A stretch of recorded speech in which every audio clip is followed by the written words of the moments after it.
स्वागत है साथियों। दृष्टि क्विक बुक के इतिहास की किताब हम लोग यहाँ पर पढ़ रहे थे।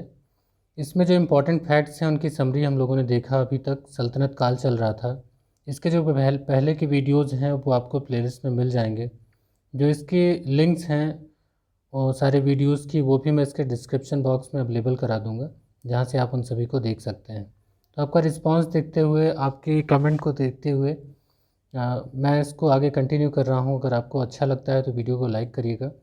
ये किताब अच्छी है। अगर आप कोई भी एग्ज़ाम देते हैं तो बहुत कम समय में पढ़ करके आप इसको बहुत अच्छे से सॉल्व कर सकते हैं। आपके क्वेश्चंस नहीं छूटेंगे।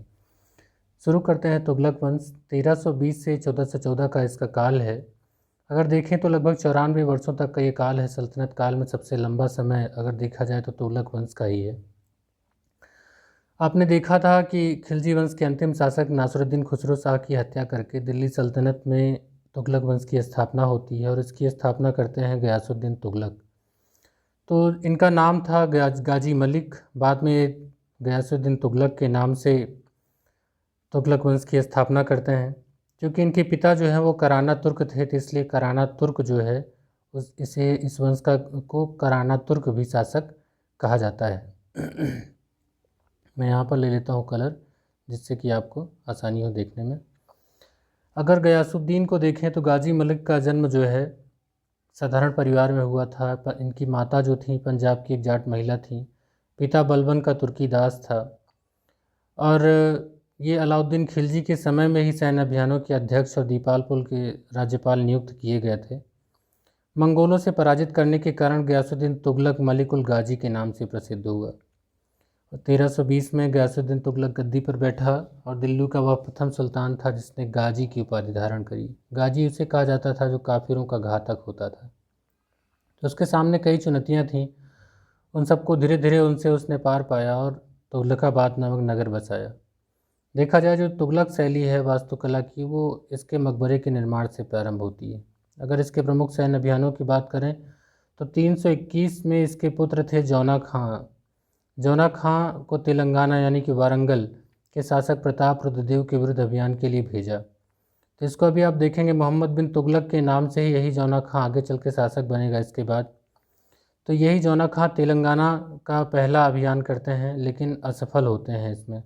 जब दूसरा करेंगे तो सफल होंगे। तो 1322-23 में जौना खां ने वारंगल पर पुनः अभियान किया। ये गयासुद्दीन तुगलक के समय है और वारंगल को दिल्ली सल्तनत में मिला लिया। तो तिरंगाला जो वारंगल है उस पर तुर्कों का अधिकार हो गया। इसका नाम बदल कर रखा गया सुल्तानपुर। तो ये पूछा जा सकता है कि वारंगल का नाम बदल कर क्या रखा गया, सुल्तानपुर। 1324 में स्वयं गयासुद्दीन तुगलक ने बंगाल पर चढ़ाई की और उसे जीतकर दिल्ली सल्तनत में मिला लिया। लौटते समय उत्तरी बिहार के क्षेत्र मिथिला के हरि सिंह देव को पराजित किया और तिरहुत के क्षेत्र पर नियंत्रण स्थापित किया। तो इनका जो साम्राज्य है उत्तरी बिहार तक विस्तृत हो गया। अगर इनके पुत्र की बात करें जौना खां, तो इन्होंने अपना दूसरा अभियान 1324 में किया जाजनगर उड़ीसा पर। वहाँ का शासक था भानुदेव द्वितीय। तो यहाँ पर भी उसको प्रचुर मात्रा में धन वगैरह प्राप्त हुआ। वहाँ भी उसने उसको पराजित किया। तो देखेंगे तो मोहम्मद बिन तुगलक गयासुद्दीन तुगलक के समय से ही काफ़ी एक्टिव था और बहुत ही महत्वाकांक्षी व्यक्ति भी था। गयासुद्दीन तुगलक ने कई सुधार किए। खिलजियों के काल में जो खुद मुकद्दम चौधरी जो हिंदू थे, जो राजस्व वसूली का कार्य करते थे, उनके अधिकार ले लिए गए थे अलाउद्दीन खिलजी के समय। तो उसको इन्होंने वापस कर दिया। इसने रैयतों को पहले की तरह पैदावार का 1/5 से 1/3 भाग लगान के रूप में वसूल किया जाने लगा। इसके अलावा उसने ये भी आदेश दिया कि एक वर्ष में इक्ता यानी कि प्रांत या सूबा के राजस्व में 1/10 से 1 यानी कि 10 से 11% से अधिक की वृद्धि नहीं होगी और अकाल अगर पड़ेगा तो भूमि कर को माफ़ कर दिया जाएगा। गयासुद्दीन ने मध्यस्थ वर्ग जो था भूमिपतियों को किसानों से लगान के अलावा सभी प्रकार के टैक्स वसूलने से रोक दिया। इक्तादारों द्वारा लगान वसूली में ठेकेदारों की कुरीति पर पूर्णतः रोक लगा दी। तो इस प्रकार इसने जनता को अपने पक्ष में करने की कोशिश की। कर सुधारों के अंतर्गत इक्तादारों द्वारा फवाजिल अतिरिक्त कर केंद्रीय कोष में जमा करने के उपाय किए। उसने जो दाग और हुलिया की प्रथा थी, जो इसको अलाउद्दीन खिलजी ने शुरू करी थी, उसको इसने व्यवस्थित ढंग से लागू किया। पुरानी सड़कों की मरम्मत कराई, नई सड़कों का निर्माण कराया। जो गयासुद्दीन तुगलक था वो नैतिक नियमों का समर्थक था। उसने शराब उत्पादन बिक्री पर पूर्णतः प्रतिबंध लगाया। तो पूछा सकता है कि सल्तनत काल में किस शासक ने शराब उत्पादन और बिक्री पर पूर्णतः प्रतिबंध लगाया था, तो वो था तुगलक वंश में गयासुद्दीन तुगलक ने। इसने नैतिक शिष्टाचार के अनुपालन के लिए एक अधिकारी को नियुक्त किया था जिसका नाम था मुहतसिब। ये क्वेश्चन तो बहुत बार पूछा गया है। जो गयासुद्दीन की डाक व्यवस्था थी बहुत उत्कृष्ट थी। शीघ्र डाक पहुंचाने के लिए हर 3/4 मील पर डाक कर्मचारी घुड़सवार नियुक्त किए गए थे। जो डाक विभाग का मुखिया था उसे कहा जाता था बरीदे ममालिक। तो ये डाक व्यवस्था किसकी उत्कृष्ट मानी जाएगी? गयासुद्दीन की। अगर हिंदुओं के प्रति नीति देखें तो खिलजियों की तरह ये हिंदुओं के प्रति इनकी नीति कठोर ही थी। उनका मानना था कि हिंदू न तो इतने धनवान बने कि विद्रोह करें और न ही इतने गरीब बने कि कृषि छोड़कर भाग जाएं। 1325 में बंगाल के अभियान से लौटते समय गयासुद्दीन की अगवानी के लिए दिल्ली के समीप अफगानपुर में उसके पुत्र जौना खां द्वारा स्वागत के लकड़ी का भवन निर्मित किया गया। यहाँ को लेकर क्वेश्चन कई बार बनते हैं कि इसकी मृत्यु कैसे होती है। तो होता क्या है कि जब उस लकड़ी के मंडप में सुल्तान का स्वागत का जश्न मनाया जा रहा था उसी समय अचानक हाथियों का झुंड आ गया। वो मंडप गिर गया जिसमें गयासुद्दीन तुगलक, राजकुमार महमूद खान और अन्य लोग दबकर मर गए। अब यहाँ पर कई कथाएं प्रचलित हैं। इसको माना जाता है कि जौना खान ने सत्ता के अधिकार के लिए षड्यंत्र को रचा था। दूसरा मिथक ये भी कहता है कि जो प्रसिद्ध सूफी संत निजामुद्दीन औलिया थे उनके साथ सुल्तान के संबंध अच्छे नहीं थे। जब वो बंगाल विजय से लौट रहे थे तो उसी समय उन्होंने सुल्तान ने निजामुद्दीन औलिया के पास संदेश भिजवाया था वे सुल्तान के आने के पूर्व सल्तनत छोड़कर कहीं और चले जाएं। तो इस पर औलिया ने कहा था कि हनूज दिल्ली दूर स्थिर था, दिल्ली अभी दूर है, और वास्तव में सुल्तान का दिल्ली प्रवेश के पूर्व ही देहांत हो गया। तो कई मिथक हैं, ये इनसे भी सवाल पूछे गए हैं। अगर गयासुद्दीन तुगलक को देखें तो हिंदुओं के प्रति जरूर उसकी नीति कठोर थी, लेकिन उसने राज्य में सुव्यवस्था स्थापित की, जनता को सुख समृद्धि उसने प्रदान करी। तो बहुत कुछ देखें, बलबन के समान उसकी कठोर नीतियाँ भी थीं। उसने शक्ति मर्यादा को पुनः स्थापित किया। इसके बाद इनका पुत्र आता है मोहम्मद बिन तुगलक। तो देखिए, जौना खां चूँकि महल बनवाता है और उसी में उनकी मृत्यु होती है, तो उसने उस मृत्यु का शोक 40 दिन तक तुगलकाबाद रहकर बनाया। 40 दिन के बाद उसने राज्याभिषेक के दिल्ली प्रस्थान किया। और इसके जो समय का वर्णन है वो 2 लेखकों से मिलता है, जियाउद्दीन बर्नी और इब्न बतूता। तो जियाउद्दीन बर्नी की रचना है तारीख़ फिरोज शाही और इब्न बतूता की रचना है रेहला। इन सभी से मोहम्मद बिन तुगलक के बारे में जानकारी मिलती है कि 325 में वह सुल्तान बनता है। चूँकि जो गयासुद्दीन तुगलक का ये ज्येष्ठ पुत्र था और खुसरो शाह द्वारा के समय ही इसे शाही घोड़े का मुख्य पदाधिकारी नियुक्त किया गया था। जब गाजी मलिक यानी कि गयासुद्दीन तुगलक ने खुसरो शाह को अपदस्थ की थी तो उसमें भी इसने अपने पिता की सहायता करी थी। और जब गयासुद्दीन तुगलक सम्राट बने तो इनको उत्तराधिकारी बनाया गया और इनको उलूग खां की उपाधि दी गई। आपने देखा था कि 1321 और 22-23 में वारंगल में उन्होंने 2 अभियान किया था अपने पिता के ही समय में। तो पहले में ये असफल रहे थे, दूसरे अभियान में सफल रहे थे। इनका उड़ीसा में भी अभियान हुआ था जिसके बारे में हमने पढ़ा ही था। इब्न बतूता के अनुसार मोहम्मद बिन तुगलक के राज्यारोहण के समय तुगलक साम्राज्य 23 प्रांतों में बटा हुआ था। तो कश्मीर और आधुनिक बलूचिस्तान को छोड़कर लगभग सारा हिंदुस्तान दिल्ली सल्तनत के नियंत्रण में था, ये इब्न बतूता का कहना है। इब्न बतूता कौन था? तो मोरक्को का रहने वाला था। मोरक्को अफ्रीकी देश है। तो ये 1333 में भारत आया था। सुल्तान द्वारा दिल्ली का इसे काजी नियुक्त किया गया था, दिल्ली का काजी। 1342 में मोहम्मद बिन तुगलक ने इब्न बतूता को राजदूत बनाकर चीन भेजा था। इन्होंने एक किताब लिखी थी, किताबुर रहला, जिसे रहला भी कभी कभी कहा जाता है। तो यहाँ से मोहम्मद बिन तुगलक के समय की घटनाओं की जानकारी मिलती है। मोहम्मद बिन तुगलक अपनी योजनाओं के लिए बहुत प्रसिद्ध हैं। बर्नी ने सुल्तान की 5 प्रमुख शासन संबंधी योजनाओं का उल्लेख किया है और माना जाता है कि ये 5 योजनाएं असफल रहीं। वो कौन सी योजनाएं हैं, इनका क्रम भी क्या है? तो दोआब में कर वृद्धि 1325 में होती है। तो जब ये सुल्तान बनता है तो इसने दोआब में कर वृद्धि की 10 गुना से लगभग। बर्नी कहता है कि 10 गुना वृद्धि की, बदायूनी कहता है 10 से 20 गुना वृद्धि कर दी। होता क्या है कि जब ये वृद्धि करता है उसी समय अकाल पड़ जाता है और योजना असफल हो जाती है। इसके बाद उसने दूसरा निर्णय लिया, राजधानी परिवर्तन। तो इसने क्या किया, दिल्ली से लगभग 700 मील दूर था देवगिरी, उसका नाम बदला दौलताबाद और अपनी राजधानी दिल्ली से दौलताबाद ट्रांसफ़र कर दी। और आपको पता हो कि जो कुतुबुद्दीन मुबारक खिलजी थे, खिलजी वंश में, उन्होंने देवगिरी का जब अंतिम अभियान किया था तो उसका नाम कुतुबाबाद रख दिया था, लेकिन जिन्होंने इसका नाम दौलताबाद रखा, दिल्ली से दौलताबाद, राजधानी परिवर्तन किया। लेकिन इनका भी जो ये था निर्णय, ये भी सफल ना हुआ। उसकी वजह ये थी कि इन्होंने एक साथ सभी जनता को वहाँ वो ले गए और वो सफल नहीं रहा। बाद में सभी वहाँ से उबने लगे। तो फिर से इन्होंने लगभग 1335 में राजधानी पुनः दिल्ली स्थानांतरित कर ली। तो ये भी जो है माना जाता है कि इनका निर्णय असफल रहा। इसकी क्यों इन्होंने अपना राजधानी परिवर्तन किया, इसको लेकर के भी यहाँ पर कई इतिहासकार बताते हैं कि जैसे बर्नी मानते हैं कि देवगिरी जो है केंद्र में स्थित था, भौगोलिक महत्व के कारण इसको राजधानी चुना गया था। इब्न बतूता मानते हैं कि दिल्ली के लोगों को सज़ा देने के लिए उन्होंने ऐसा किया था, क्योंकि उन्होंने सुल्तान के विरुद्ध निंदनीय पत्र लिखे थे। अगर इतिहासकार गार्डनर ब्राउन की बात करें तो उन्होंने माना था कि मंगोल आक्रमण से दिल्ली की असुरक्षित थी, इसलिए वो देवगिरी जाना चाहता था। तो ऐसे कई लेखकों के यहाँ पर मत भी देखने को मिलते हैं जो किताब में बताए गए हैं। असफलता का कारण मैंने आपको बता ही दिया कि जो उसका राजधानी परिवर्तन की योजना थी वो गलत नहीं थी, लेकिन उसने जिस तरीके से उसको व्यवहारिक रूप दिया वो गलत था, अवांछनीय बौद्धिक था। ठीक है, तो 1335 में पुनः दिल्ली से दौलताबाद से दिल्ली राजधानी अपनी स्थानांतरित करता, तो यहाँ भी वह सफल होता है। सांकेतिक मुद्रा का प्रचलन उसका तीसरा था, सबसे महत्वपूर्ण और सबसे असफल निर्णय। इसमें ये करता क्या है कि उसने एक तांबे और कांसे का सिक्का चलाया और आदेश दिया कि क्रय विक्रय में सांकेतिक मुद्रा को सोने तथा चांदी की मुद्रा के समान प्रचलित किया जाए। तो आप देखें जो सांकेतिक मुद्रा है उसको इसने चलाया और कहा कि सोने चांदी की मुद्रा की तरह इसको प्रचलित किया जाए। इसने अपने तुक्कों पर अल सुल्तान जिल्ली अल्लाह यानी कि सुल्तान ईश्वर की छाया है जैसे वाक्यों को अंकित कराया। दरअसल क्या था कि इसने लागू तो किया लेकिन उसकी छपाई पर, उसकी ढलाई पर नियंत्रण न रख पाया, कोई मोहर वगैरह का चिन्ह नहीं लगाया, जिससे क्या हुआ लोगों ने जाली सिक्के बना लिए और चलाने लगे।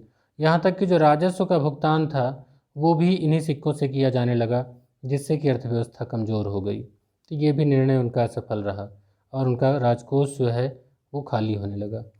खुरासान पर आक्रमण की बात करें तो दरअसल इन्होंने एक त्रिमैत्री संगठन बनाया जो जिसमें थे मोहम्मद बिन तुगलक, तरमासरीन मिस्र के सुल्तान, खुरासान अभी तरमासरीन और मिस्र के सुल्तान के साथ, तो तरमासरीन और मिस्र के सुल्तान के साथ उन्होंने त्रिमैत्री संगठन बनाया जो खुरासान के सुल्तान अबू सैयद के विरुद्ध बनाया गया था। तो इन्होंने एक बड़ी सेना बनाई, उसके लिए लगभग 3,70,000 सैनिक तैयार किए, सैनिकों को पूरे 1 वर्ष का अग्रिम वेतन दे दिया। लेकिन बाद में वहाँ जब मध्य एशिया में राजनीति में परिवर्तन आ जाता है तो खुरासान अभियान टल गया। अब लेकिन जो अग्रिम वेतन दिया गया था वो तो वापस नहीं आ सकता है, ऐसे में राजकोष खाली हुआ और निर्णय असफल रहा। अंतिम देखें तो कराचिल का सैनिक अभियान है। सल्तनत और चीनी साम्राज्य के बीच का क्षेत्र था कराचिल, लेकिन इसका भी विनाशकारी अंत हुआ। जब प्रारंभिक विजय मिली, ठंड के मौसम में सैनिकों को काफ़ी क्षति हुई। उसको ये ज्ञात नहीं था कि जब वहाँ सैनिक ले गए हैं इतने बड़े सैनिक, तो हिमालय की उस पहाड़ी पर इतनी भयंकर ठंड होगी, उन्हें बचाना, उनकी आवश्यकताओं का प्रबंध करना कोई सरल कार्य नहीं होगा। इब्न बतूता कहता है कि वापस केवल 3 सैनिक बचे, बर्नी कहता है केवल सिर्फ 10 सैनिक बचे। तो ऐसे में असफल अभियानों में बर्नी लिखता है कि वे देश प्राप्त न किए जा सके जिनका मोह सुल्तान को था और उसका कोष जो राजनीतिक शक्ति का सच्चा स्रोत था व्यय कर दिया गया। इन्हीं सबको देखते हुए एल्फिंस्टन भी कहते हैं कि मोहम्मद बिन तुगलक में पागलपन का कुछ अंश था। हालांकि मोहम्मद बिन तुगलक के जो कार्य थे वो इतने भी बुरे नहीं थे। आप देखें तो कृषि विभाग की स्थापना उसने दीवाने कोही के नाम से करी। उसने अकाल के लिए अकाल राहत संहिता तैयार करवाई। अकालग्रस्त कृषकों को कृषि ऋण यानी कि तकावी ऋण प्रदान किए कुएं वगैरह बनवाने के लिए। तो उसने प्रयोग तो बहुत किए, हालांकि उस भाग्य ने उसका साथ नहीं दिया, इसलिए वो सफल नहीं हो सका। उसने कुएं खोदने और बीज व हल खरीदने के लिए कृषि ऋण भी दिए जिनको सोंधर कहा गया। मोहम्मद बिन तुगलक ने मिस्र के अब्बासी खलीफा से स्वीकृति पत्र प्राप्त किया और खुब्बा और सिक्कों पर अपने नाम के बदले खलीफाओं का नाम अंकित करवाया। उसने उसर और ज़कात को छोड़कर शेष कर समाप्त कर दिए। देखिए, अगर मोहम्मद बिन तुगलक की बात करें तो वो सबसे पढ़ा लिखा विद्वान था सल्तनत काल का, धार्मिक दृष्टि से उदार और सहिष्णु था। उसने अपने दरबार में जैन विद्वान जिन प्रभु सूर्य और राजशेखर का स्वागत किया था। दिल्ली सुल्तानों में वो पहला सुल्तान था जो हिंदुओं के त्योहारों मुख्यतः होली में भाग लेता था। दिल्ली सल्तनत में मोहम्मद बिन तुगलक को सर्वाधिक विद्रोह हुए, जिसमें से 22 विद्रोह अकेले दक्षिण भारत में हुए। तो ये प्रमुख बातें हैं। आप देखेंगे कि उसका योग्य तो बहुत था लेकिन भाग्य ने भी उसका साथ नहीं दिया। 1351 में ठट्टा सिंध जाते समय एक विद्रोह हुआ था, उसी को दबाने के लिए वो जा रहा था, रास्ते में बीमार पड़ गया और 1351 में उसकी मृत्यु हो जाती है। बदायूनी लिखता है कि सुल्तान को उसकी प्रजा से और प्रजा को सुल्तान से मुक्ति मिल गई। तो दरअसल उसके असफल प्रयोगों को लेकर के लोगों ने इस तरीके के कमेंट किए। इसके बाद अगले शासक आते हैं उनके चचेरा भाई फिरोज शाह तुगलक। फिरोज शाह की माता राजपूत सरदार की पुत्री थी। देखिए, फिरोज शाह तुगलक का 2 बार राज्याभिषेक हुआ। पहले ठट्टा में हुआ सिंध में, उसके पश्चात 1351 दिल्ली में। इसके बाद आप देखेंगे तो जो फिरोज शाह तुगलक का काल है वो बहुत ही उत्तम कोटि का देखा जाता है, क्योंकि उसने बहुत सारे कार्य कराए। ये बहुत इंपॉर्टेंट है तुगलक वंश का, इसको पढ़ना और इससे संबंधित प्रमुख बातें याद रखिएगा। किसानों द्वारा अकाल के समय पूर्व सुल्तान से जो ऋण लिए गए थे, फिरोज ने वो ऋण माफ़ कर दिए। आमदनी का प्रामाणिक विवरण तैयार करने के लिए उसने ख्वाजा हिसामुद्दीन को नियुक्त किया था। तो ये पूछा जा सकता है किसने आमदनी का प्रामाणिक विवरण तैयार करने के लिए ख्वाजा किसकी नियुक्ति की थी? तो ख्वाजा हिसामुद्दीन को नियुक्त किया था फिरोज शाह तुगलक ने, जिसने लगान की आमदनी को 6 करोड़ 78 लाख टन का निर्धारित किया। राजस्व की दर 1/3 से 1/5 कर दी गई। सबसे इम्पोर्टेंट फैक्ट ये है कि फिरोज शाह तुगलक ब्राह्मणों पर जजिया कर लगाने वाला प्रथम मुसलमान शासक था। पेन थोड़ा मैं ऑन कर लूँ। तो जो फिरोज शाह तुगलक ब्राह्मणों पर जजिया कर लगाने वाला प्रथम मुसलमान शासक था। इसने 24 प्रकार के अतिरिक्त कर जो थे अबुआव, उनको समाप्त कर दिया, जिसमें घरी चरी वगैरह भी कर थे। इसने केवल शरीयत में दिए गए जो 4 कर थे उनको लिया, जैसे खराज था, भूमि कर, जजिया ब्राह्मणों पर, जक़ात दान संबंधी और खुम्स युद्ध संबंधी। इसके अलावा एक सिंचाई का कर था, हक ए शर्ब, ये लगभग 10% था, 1/10। इसने सिंचाई के साधनों को भी सुदृढ़ किया, लगभग 11 नहरों का निर्माण कराया। इसमें 2 प्रमुख नहरें बहुत इम्पॉर्टेंट हैं, जिसमें है उलुग खानी और रजवाही। अफीफ लिखता है कि सामग्री इतनी सस्ती हो गई कि उसके पूरे 40 वर्षों के शासनकाल में लोगों ने अकाल नहीं देखा। तो उससे कृषि और राजस्व सुधार से प्रजा बहुत समृद्ध हो गई थी। उसने 1200 फलों के बाग लगवाए, जिससे राज्य को 1,80,000 टन का प्रतिवर्ष की अतिरिक्त आय प्राप्त हुई। उसने आवश्यक वस्तुओं विलासिता की वस्तुओं के उत्पादन के लिए 36 शाही कारखानों की स्थापना करवाई। तो उस समय मध्यकाल में अपने आप में बहुत बड़ी बात थी। फिरोज शाह तुगलक के सैनिक अभियान की बात करें तो दरअसल उसने उन्हीं प्रदेशों को बरकरार रखने की कोशिश की जिस पर नियंत्रण आसानी से रहे। दक्षिण भारत और दक्कन पर फिर से उसने अपना अधिकार स्थापित करने का प्रयास नहीं किया। फिरोज शाह के समय बंगाल दिल्ली सल्तनत के नियंत्रण से बाहर हो गया। फिरोज शाह तुगलक ने बंगाल पर 2 बार अभियान किया, लेकिन असफल रहा। 1360 में फिरोज शाह ने जाजनगर के शासक पर चढ़ाई की। वहाँ उसने मंदिरों में जगन्नाथ मंदिर को नष्ट कर दिया, काफ़ी धन लूटा, लेकिन उड़ीसा को सल्तनत में मिलाने की कोई कोशिश नहीं की। 1365 में फिरोज शाह ने कांगड़ा हिमाचल प्रदेश का सफल अभियान किया। इसमें उसने ज्वालामुखी मंदिर से अनेक संस्कृत रचनाएं पांडुलिपियों के रूप में प्राप्त की। अंतिम सैनिक अभियान ठट्टा में था, लेकिन वहाँ उसे कोई विशेष सफलता नहीं मिलती है। अगर अन्य कार्यों को देखें तो बहुत महत्वपूर्ण है, यहाँ से खूब क्वेश्चन पूछे जाते हैं, भर भर के क्वेश्चन पूछे गए हैं, एक एक लाइन। तो ये बिल्कुल याद कर लीजिएगा। किसने अपनी आत्मकथा लिखी थी? फतुहात फिरोज शाही। किसानों पर लगे तकावी ऋणों को इसने माफ़ कर दिया था। कुछ विभागों की स्थापना की, जैसे राजकीय अस्पताल था दारुल सफ़ा। गरीबों के लिए दान विभाग उसने बनवाया, दीवाने खैरात। नवीन नगरों की स्थापना के लिए उसने लोक निर्माण विभाग की स्थापना करवाई। बेरोजगारों के लिए उसने दफ्तर रोजगार का विभाग बनवाया। नए जो एक दूसरे संप्रदाय के लोगों के विचारों की बेहतर समझ बन सके, इसके लिए एक अनुवाद विभाग की स्थापना की। दासों के लिए एक पृथक विभाग बनाया, दीवाने बंदगान। इसके दरबार में दासों की सबसे अधिक संख्या थी। इसके अलावा उसने 5 प्रमुख नगर बसाए, जिनका नाम है फतेहाबाद, हिसार, फिरोजपुर, जौनपुर और फिरोजाबाद। फिरोज शाह तुगलक ने कुतुब मीनार की मरम्मत करवाई। इसने 2 सिक्के चलाए, इसका नाम था अधा और बिख। आधे एवं चौथाई पीतल में, तांबा चांदी मिश्रित ये 2 सिक्के इसने चलाए। सैनिकों के प्रति फिरोज शाह ने उदारता की नीति अपनाई। उसने जो खुम्स लूट का धन होता था, उसमें भी इसने सैनिकों को 80% भाग देना आरंभ किया। आप जानते हैं कि अलाउद्दीन के समय में ये लगभग 3/4 सुल्तान ही ले लेता था, और जो 1/4 था वो मिलता था बाकी। तो आप देखेंगे यहाँ 80% भाग सैनिकों को और राज्य देता था 20%। तो उसने यहाँ भी उदारता दिखाई। अगर पुरातत्व में देखें तो फिरोज शाह तुगलक द्वारा अशोक के 2 स्तंभों को मेरठ एवं टोपरा से दिल्ली लाया। जो टोपरा वाला स्तंभ है उसको फिरोजाबाद की मस्जिद के निकट पुनः स्थापित कराया गया, और मेरठ वाले स्तंभ को दिल्ली में जो कुश के शिकार महल के सामने गड़ा है। फिरोज शाह तुगलक के उत्तराधिकारियों की बात करें तो बहुत अयोग्य साबित हुए। उनके नाम आपको यहाँ देखने को मिल सकते हैं। तो वो थे तुगलक शाह द्वितीय, अबू बकर मोहम्मद शाह, नासिरुद्दीन महमूद शाह। जो अंतिम शासक नासिरुद्दीन महमूद शाह है, इनका जो शासनकाल है, तो इन्हीं के शासनकाल में 1398-99 में समरकंद के शासक तैमूरलंग ने दिल्ली पर आक्रमण किया। उन्होंने तुगलक साम्राज्य को तहस नहस कर दिया। तैमूर के आक्रमण के समय महमूद शाह दिल्ली छोड़कर भाग गया। 1405 में तैमूर की मृत्यु के बाद वह दिल्ली लौटा, लेकिन तब तक साम्राज्य को पूरा वो तहस नहस कर चुका था। नासिरुद्दीन महमूद शाह के शासनकाल में दिल्ली सल्तनत से जौनपुर, गुजरात और मालवा पूर्णतः स्वतंत्र हो गए।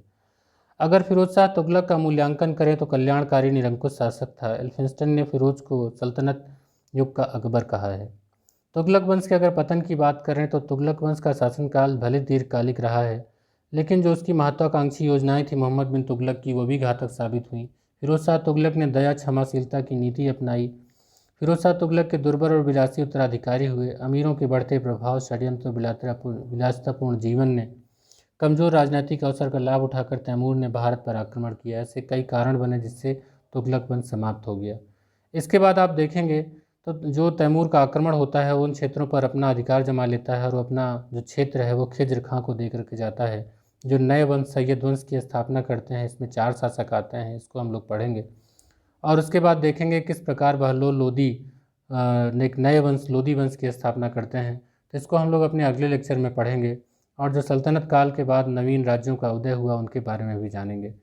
तो उम्मीद करता हूँ कि आपका जो समरी लेक्चर है आपको पसंद आया हो, और पसंद आया तो वीडियो लाइक करिएगा। मिलते हैं अगले वीडियो में सैयद और लोदी वंश के साथ। तब तक के लिए गुड बाय।